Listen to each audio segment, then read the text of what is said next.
दिए के प्रकाश में और ज्ञान के प्रकाश में यही अंतर है। दिया का प्रकाश बाहर की ठोकरों से बचाता है, तो ज्ञान का प्रकाश भीतर के अंधेरों में भटकने से बचाता है। इसलिए भीतर का प्रकाश अत्यंत आवश्यक और अनिवार्य होता है।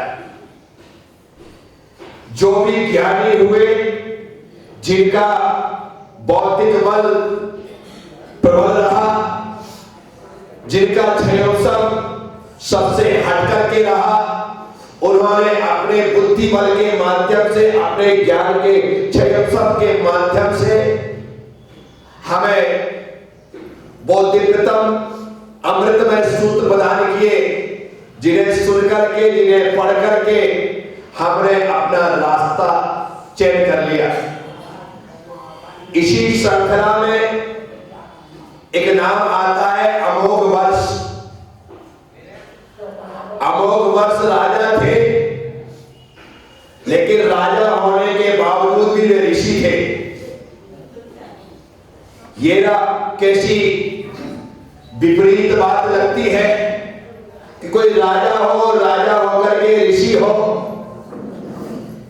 ज्ञान होता है तो ज्ञान के बल पर ग्रस्त भी सन्यासी हो जाता है, और ज्ञान नहीं होता है तो सन्यासी भी ग्रस्त जैसा ही आचरण करने लग जाता है। इसलिए ज्ञान बड़ा महत्वपूर्ण तत्व है। ज्ञान भरत को घर में बैरागी बना देता है, ज्ञान राजा जनक को देह में विदेही बना देता है। ठीक इसी तरह से ज्ञान ने अमोघ वर्ष को राजा होते हुए भी राजऋषि बना दिया, और उन्होंने सिर्फ राज्य ही नहीं किया, उनके राज्य में प्रजा ही सुखी नहीं रही। अब उनके शासन काल में धर्म और ज्ञान की अभिवृद्धि होती है। वे अपने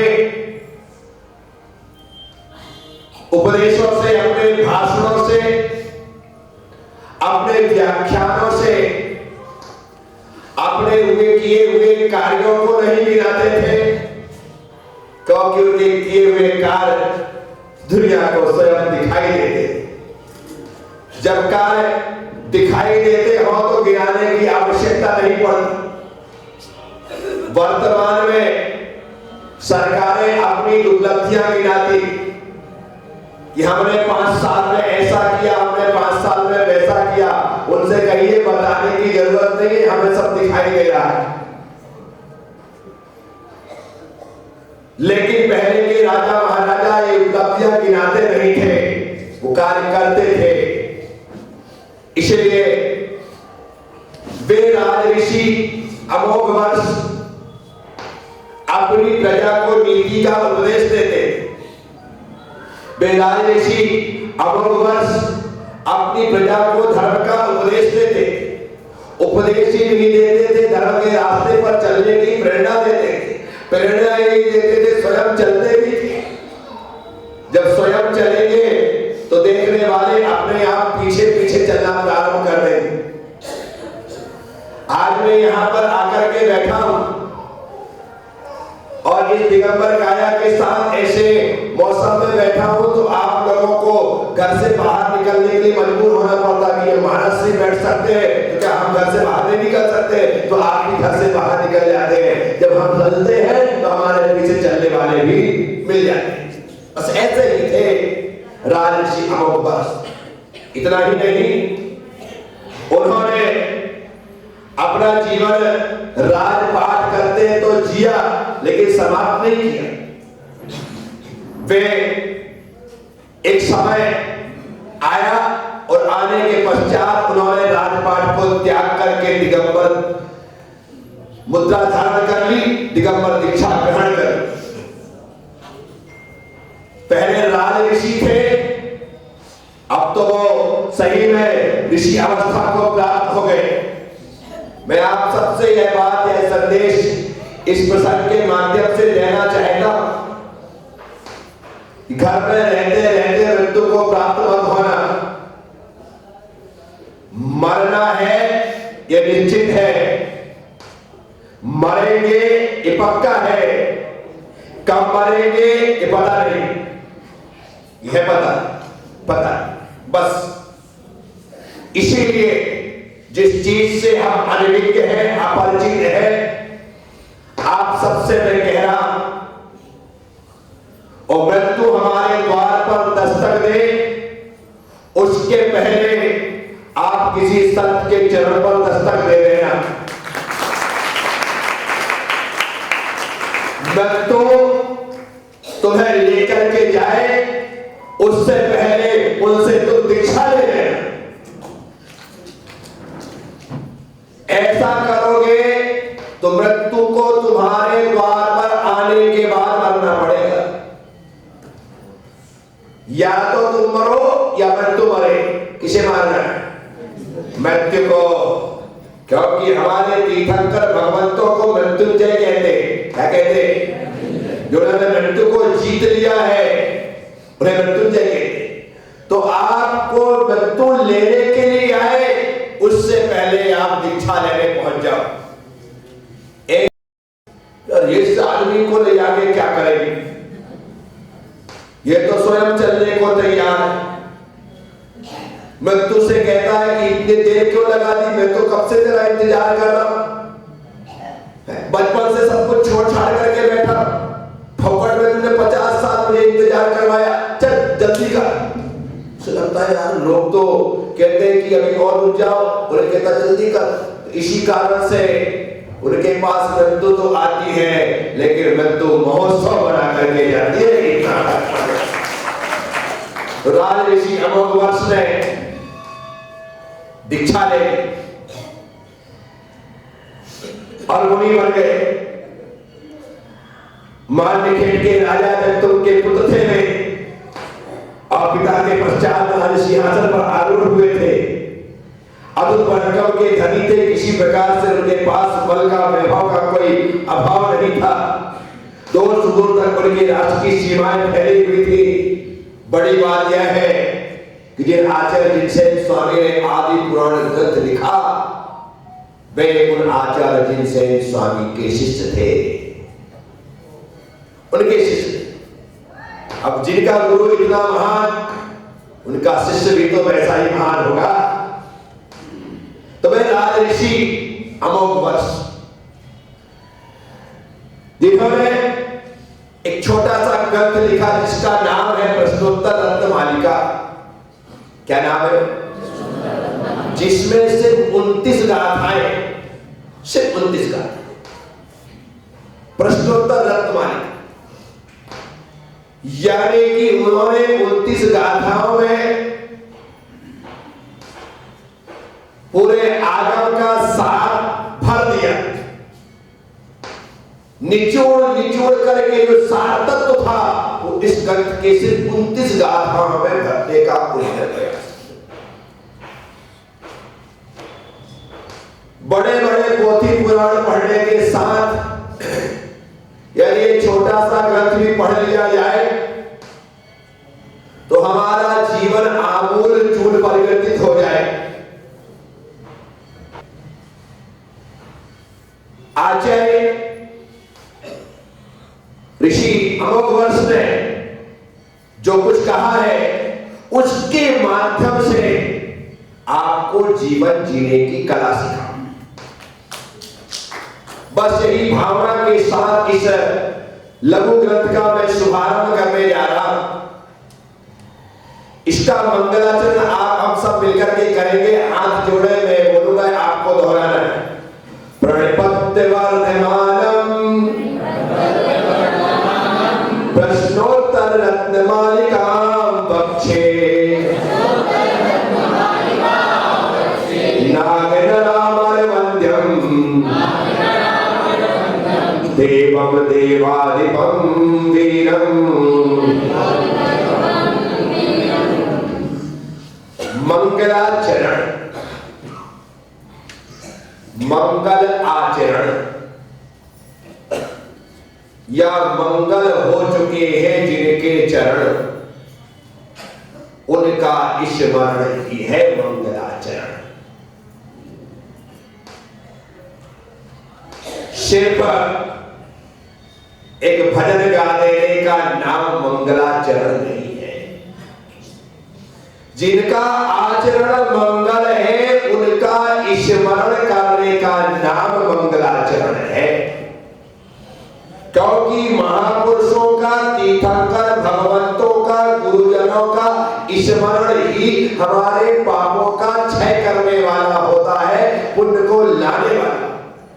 और ये मंगलाचरण सिर्फ इसलिए किया जाता है ताकि हमारे कार्य की निर्विघ्न समाप्ति हो, ताकि हमने जिस ग्रंथ को पढ़ना या लिखना प्रारंभ किया सबसे पहले उन महान तीर्थंकर भगवंतों के चरणों में प्रणाम निवेदित कर दिया जाए। क्योंकि व्यक्ति को कभी भी अपने तीर्थंकर भगवंतों का, गुरुजनों का एहसान नहीं भूलना चाहिए।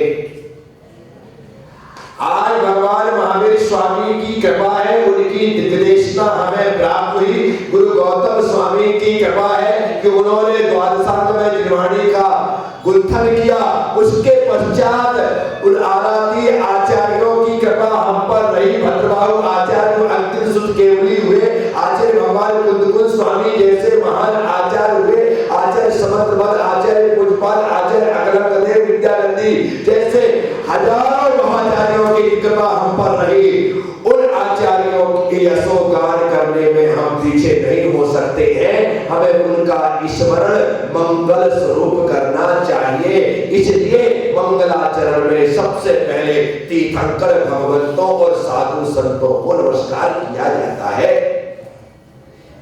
तो यहां पर मंगलाचरण करते हुए राजऋषि अमोघ वर्ष कहते हैं प्रणिपत्य वर्धमानम। मैं वर्धमान स्वामी को प्रणाम करके या प्रणिपत्य प्रणाम करके वर्धमानम मैं बढ़ता हूं, आगे बढ़ रहा। क्या प्रणाम करके ही आगे बढ़ना? दुनिया के कितने भी काम तुम्हारे पास हो, कितनी भी जल्दी क्यों ना हो, पहले प्रणाम करना और फिर निकलना। मैं गारंटी देता हूं आपके हर कार्य सफल होंगे, लेकिन संकल्प होना चाहिए कि मैं भगवान को प्रणाम करके ही जाऊंगा। प्रणिपत्य वर्धमानम, प्रणाम करके चलो, बढ़ते ही चलोगे, वर्धमान होगा आपका संपूर्ण जीवन, हर कार्य में वृद्धि होगी। लेकिन कंडीशन है प्रणिपत्य प्रणाम करके। अभी लोग जल्दी जल्दी में आज तो मंदिर में जा पाओ, बहुत जल्दी है। अरे इतनी क्या जल्दी है कि मंदिर नहीं जा पाओ? और यदि इतनी ही जल्दी है तो आधा घंटे पहले उठो, आधे घंटे पहले तैयार हो, मंदिर तो खुल जाता है। अभिषेक मत करना, पूजा मत करना, प्रणाम तो कर लेना। प्रणिपत्य प्रणाम करके मैं वर्धमान को प्राप्त, वृद्धि को प्राप्त, ऐसा भाव। यहां पर भले ही वर्धमान का अर्थ है जो हमेशा अपने गुणों से वृद्धि को प्राप्त होते हैं, ऐसा अर्थ है। लेकिन हम जो सोचते हैं कि भगवान मैं आपको प्रणाम करूंगा तो ही बढ़ूंगा, अन्यथा बढ़ने की कोई गुंजाइश मुझे दिखाई नहीं देती। तो भगवान को प्रणाम करिए, गुरुओं को प्रणाम करिए। भगवान को नमस्कार करते हैं ना, तो उन्होंने हमारा नमस्कार स्वीकार किया, ऐसा दिखाई नहीं देता। दिखाई देता है? वो ऐसे बैठे, तुम ऐसे करते रहो, वो दिखाई नहीं देता। लेकिन गुरुओं के पास जाओ ना, आपने यूं किया, उन्होंने ऐसा कर दिया, तो समझ जाओ कि उन्होंने स्वीकार कर लिया, एक्सेप्ट हो गया। तुमने यूं किया और हमने यूं किया कि हाँ भाई ठीक, तुम्हारा नमस्कार स्वीकार है, इसके बदले में ये आशीर्वाद ले लिया। गुरु में दिखाई देता है, भगवान में दिखाई नहीं देता है।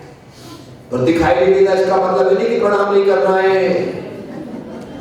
हमें तो देते चले जाना है, देते चले जाना है, देते चले जाना है। कब तक स्वीकार नहीं करेंगे?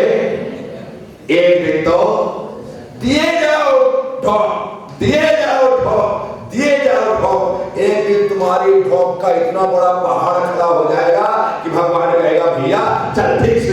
दिया, अपने आप लगाते चले जाना।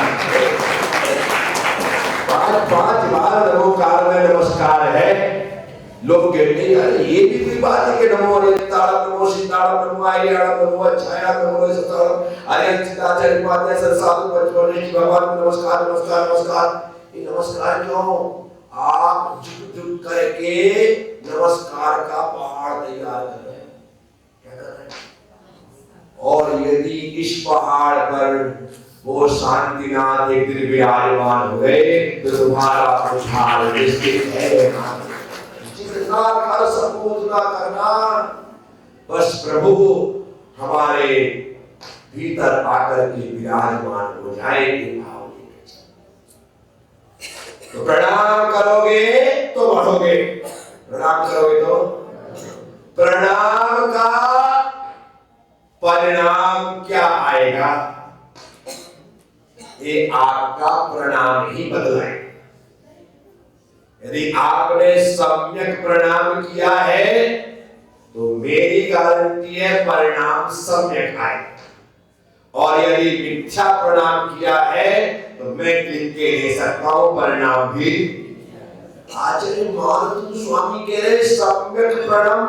ये भगवान मैं प्रणाम तो कर रहा हूं, सम्यक कर रहा हूं। कैसा कर रहा हूं?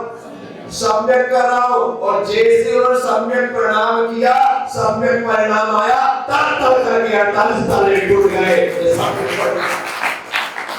और है जैसा प्रणाम वैसा परिणाम। अब जैसा प्रणाम वैसा परिणाम, तो परिणाम कैसा हो? तो जैसे परिणाम वैसा प्रणाम, अभी वैसा परिणाम। दोनों परिणाम का अंतर है। एक हमारे भीतर के भावों को परिणाम कहते हैं और परिणामों से जो प्रणाम किया गया है उसका परिणाम अच्छा ही मिलेगा। ये बात प्रणिपत्य नमस्कार। प्रणिपत्य वर्तमान होने के लिए, आगे बढ़ने के लिए मैं नमस्कार करता हूं। और नमस्कार करना तो नमस्कार करने में जैसी विधि बतलाई गई है वैसा ही करना। साष्टांग में कहा गया, कैसा कहा गया? साष्टांग लेट कर। कितने लोग हैं जो रोज लेट करके भगवान को नमस्कार करते हैं? सिर्फ 2 ही हाथ उठे,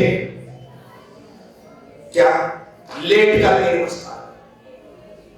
बाकी सब लोग महिलाओं को और मुनियों को पंचांग से नमस्कार करने की परमिशन है।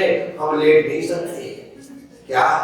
पर ये लेट सकते, पर लेटते नहीं। क्यों? क्योंकि कपड़े इतने साफ सुथरे हैं और जमीन ऐसी गंदी और ठंडी है।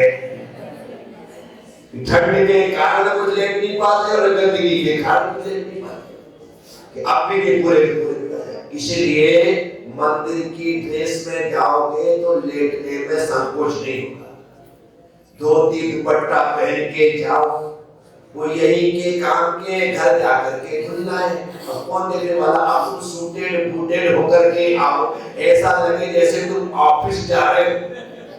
तो मंदिर ऑफिसर बन करके नहीं, पुजारी बन करके है ना। क्या है? सूटेड बूटेड आने का मतलब है ऑफिसर बन करके आए। कैसे बन करके आए? ऑफिसर बन करके आ रहे हैं। और धोती दुपट्टे में आने का मतलब है श्रावक बन करके, पुजारी बन करके आए। आप भी रंग बिरंगी साड़ी पहन करके आओ तो समझ जाना किसी पार्टी में जा रहे हो। और केसरिया साड़ी पहन करके आओ तो समझ जाना साविका बन करके भगवान के दर्शन करने जा रही हो। एक मंदिर की साड़ी निश्चित करो, केसरिया ही होना या फिर सफेद ही होना। वीडियो महिलाएं नहीं पहनती है, आप सफेद महिला को सफेद साड़ी पहन के आओ। पर रंग बिरंगी दुनिया भर के कोई खाली पहन के आ जाता है।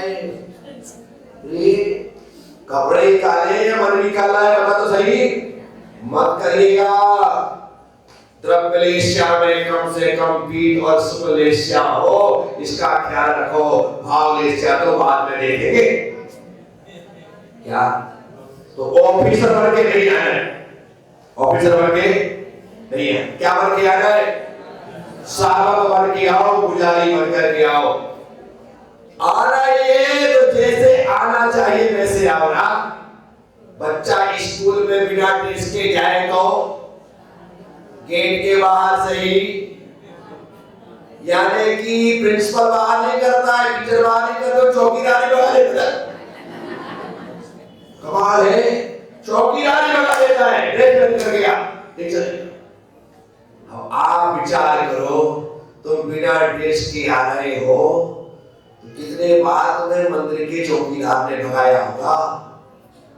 क्या अर्थात बाहर खड़े हुए उस पुण्य ने तुमसे पहले ही कह दिया होगा तुम भीतर प्रवेश करने के योग्य नहीं हो, भीतर चलो भी जाओगे तो तुम्हें कुछ मिलने वाला नहीं।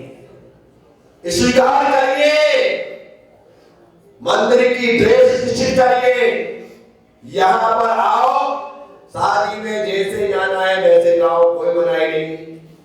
यहाँ आओ तो सलीके से आओ, तरीके से आओ, बाहर लिखना ना पड़े कि जीन्स पहन करके, बरमूडा पहन करके, कटे फटे कपड़े पहन करके, आधे अधूरे शॉर्ट पहन करके मंदिर में प्रवेश ना करें, लिखा है। ऐसा लिखना ना पड़े क्योंकि तुमने हद कर दी इसलिए लिखना पड़ रहा है। क्या कर दी? हद कर दी इसलिए लिखना पड़ रहा है। मत करिए। मंदिर के ड्रेस, मंदिर का वेशभूषा निश्चित है। बच्चियां स्कूल जाती है ना तो 2 चोटी बना करके जाना कंपल्सरी है। क्या? और यहाँ पर तुम मत जो क्या कर रहे हो?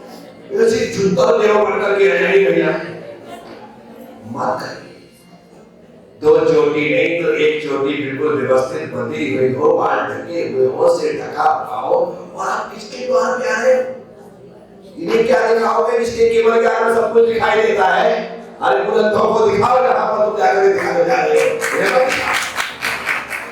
यहाँ पर एक सलीका होना चाहिए, तरीका होना चाहिए, बिल्कुल व्यवस्थित बाल हो, सिर ढका हुआ हो, आप पूरी तरीके से व्यवस्थित हो। अब महिलाएं बाहर तक तो ऐसा पग लटका करके आती है, अंदर फिर वहां से ऐसे खींचेंगे, ढाकेंगे। कमाल सड़क पे लड़का घूमने की जरूरत क्या भाई? घर से ही ढाक करके आओ ना, बुरा मत मानिएगा। साफ सुथरा कहता हूँ, बिल्कुल 2 टूक बांध है, बिल्कुल व्यवस्थित आना चाहिए घर से ही, क्योंकि बुरी नजर वाले लोग दुनिया में बहुत सारे हैं। साथियों, अपने आप को संभालना है, अपने सिर को संभालना है, अपने धर्म को संभालना है। मंदिर की ड्रेस निश्चित होनी चाहिए। आप अच्छे से कपड़े पहन करके आओ, धोती दुपट्टे में आओ, कुर्ता पजामे में आओ, मत पहनो धोती दुपट्टा, वो पहन लगना चाहिए कि आप मंदिर जा रहे हैं। घर जाओ, घर जाकर के चेंज करो, उतारो, कोई फर्क नहीं। और यदि आपके पास इतना बोले घर जाने का, ऑफिस जाते जाते आ जाओ, तो आपने 1 जोड़ी कपड़े अपनी गाड़ी की डिक्की में रखा। मंदिर जाऊंगा तो भाई मंदिर की गेट पे जाऊंगा ताकि भगवान से मुलाकात हो सके, भगवान से बात हो सके, ऐसा सोच सके। बड़े भक्त वर्तमान मिनट को प्रणाम करें, या वर्तमान होने के लिए प्रणाम करके, या बढ़ने के लिए प्रणाम करके। बढ़ना है तो सब कुछ करना है, इसके बिना नहीं हो सकता कुछ। तो हमें साष्टांग प्रणाम करना है। कैसा प्रणाम करना है? कैसा? साष्टांग लेट करके प्रणाम। भाभी, अब लेटने के लिए तो कपड़े फिर वैसे ही चाहिए, लेटने जैसे, अन्यथा ओ प्रभु माय गॉड, सेवा में स्टूडेंट, चुप तो मैं सकता नहीं, चुस्त है मेरा पेट है। ऐसा मत करें। कबीरदास जी ने लिखा, नर कपड़न को डरत है, नरक पड़न को नहीं। क्या लिखा? नर कपड़न को डरत है, नरकपणन को नहीं।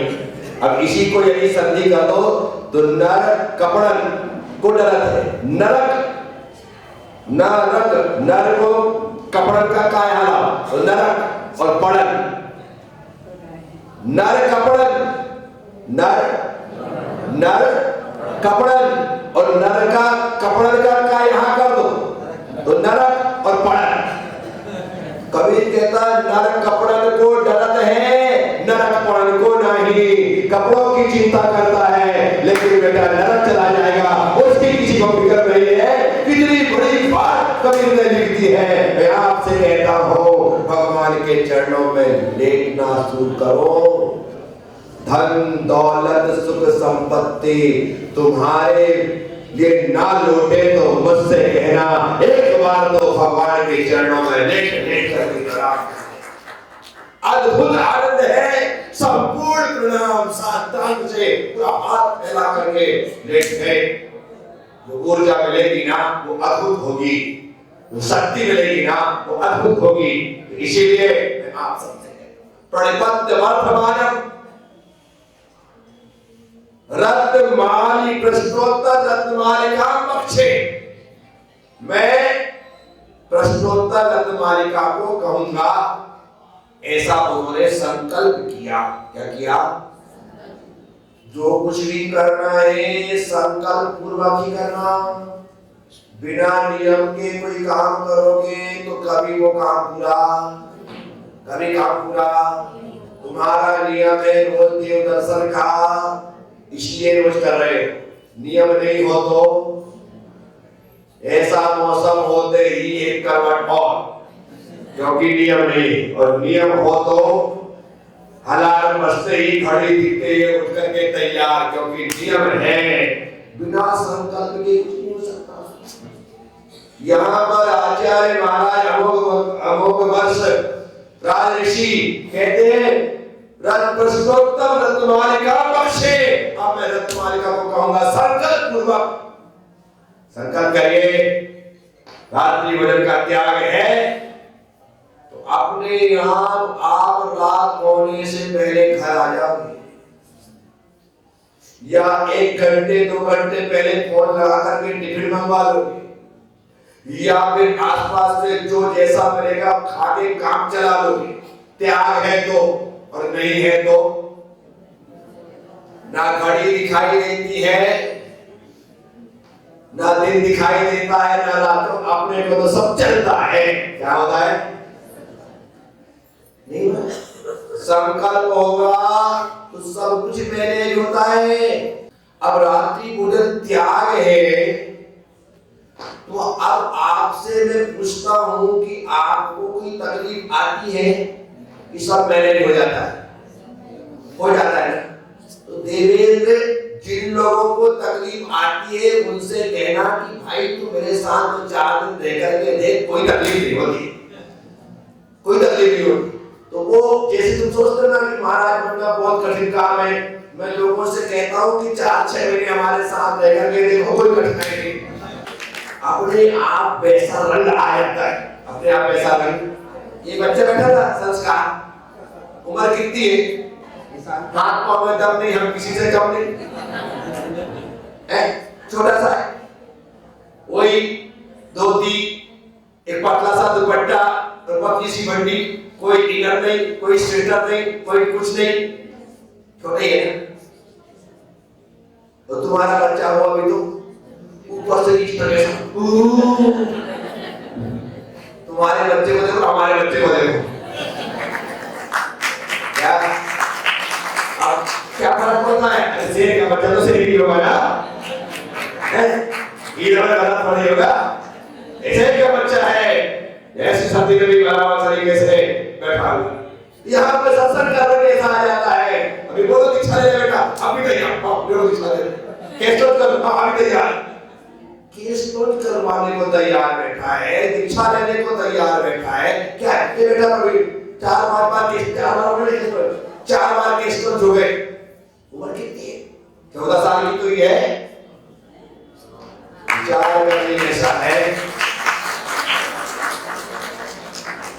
जैसे संगत में रहोगे वैसा आ जाएगा। तो देर से मैंने कहा जिसको तकलीफ होती है उन 4-6 लोगों को रखो अपने बड़ा सरल काम करो। हाँ मेरे साथ रहोगे तो बाद में कहोगे महाराज तो बहुत सरल है, बहुत सरल है। तुम क्या सिर्फ दर्शन करने आते हो इसलिए कठिन लगता है, तुम साथ रहने आओ तो मेरी गारंटी है तुम्हें भी सरल लगेगा, एकदम सरल लगेगा। दर्शन करने वालों को, सेवा करने वालों को कठिन लगता है, साथ रहने वालों को सरल लगता है। ये सच्चाई है, ये सच्चाई।